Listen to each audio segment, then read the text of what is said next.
महाराष्ट्राचे लाडके मुख्यमंत्री आहेत देवेंद्र फडणवीस. 10-15 वर्ष तरी मी करणार तुम्हाला अजिबात मिस. मला आवडतो पापलेटचा फीस.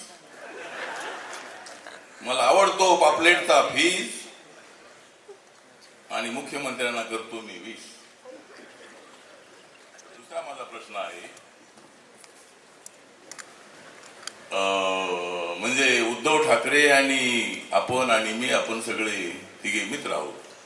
अपन तीनों भी दोस्त है, क्योंकि तुम जब 25 साल से आप दोनों एक साथ रहे, बाद में मैं तुम्हारे बीच में आकर पटक गया. तो मेरा प्रश्न इतना ही है कि मतलब आपका मतलब इतना नहीं जमता है तो भी आप कैसा जमा कर लेते हैं? व्यक्तिगत रूप से उद्धव जी का और मेरा संबंध बहुत अच्छा है. एक दूसरे का हम बहुत सम्मान करते हैं. व्यक्तिगत दोस्ती हमेशा से रही है. कभी कभी चुनाव में ऐसे प्रसंग आ जाते हैं कि एक दूसरे के सामने खड़े हो जाते हैं तो फिर थोड़े भाग बांट चल जाते हैं. पर वो मैं ऐसा मानता हूं कि राजनीति में जिस संस्कारों को मैंने पढ़ा है उसमें कहा गया है कि कभी कोई अपना दुश्मन नहीं होता, विरोधी होता है. और विरोधी का मतलब ये नहीं होता कि उसके साथ कभी आप दोस्ती नहीं रख सकते. तो जहां तक उद्धव जी का सवाल है और शिवसेना का सवाल है, वो तो हमारे सबसे पुराने मित्र है. तो कभी कभी थोड़ी बहुत अनबन हो जाती है, लेकिन आप है ना सुधारने के लिए. अगर अनबन हो जाती है आप बीच बचाव करके चला लेते हैं.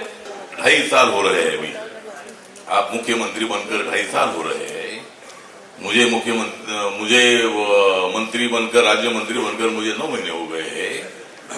और कम से कम आपसे मैं कितना महीने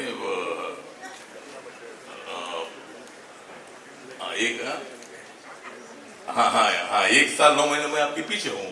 आप मेरे आगे हैं. अगर आपको दिल्ली में नरेंद्र मोदी जी बुलाते हैं तो फिर महाराष्ट्र के मुख्यमंत्री पद आपकी किसका नाम दे सकते हैं? रामदास आठवले जी. आपका आभार मैं व्यक्त करता हूँ क्योंकि मुझे आपने पहले मान्य कर दिया है कि मैं एक दिन मैं देने वाला हूँ. तुम्हाला माझ्यासारख्या उत्स्फूर्त कविता करता येतात का? आता एखादी कविता म्हणून दाखवता का?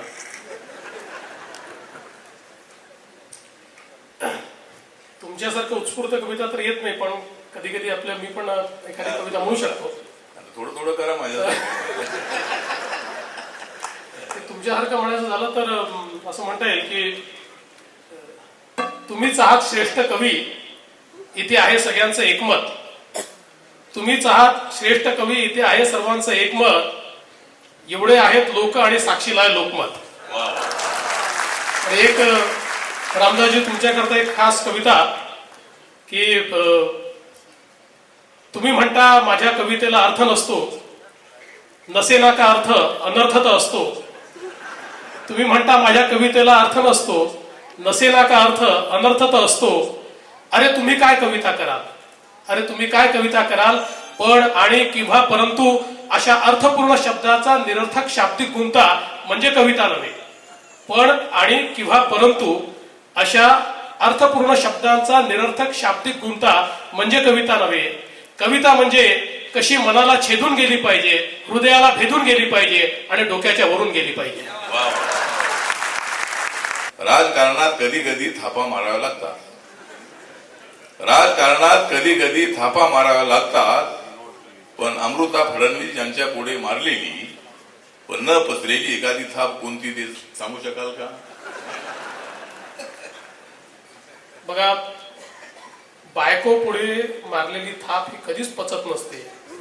जो सांगतो बायको पुढे मारलेली थाप माझी पचली, एक तर तो खोटं बोलतो, नाही तर तोच सगळ्यात मोठा थापाड आहे.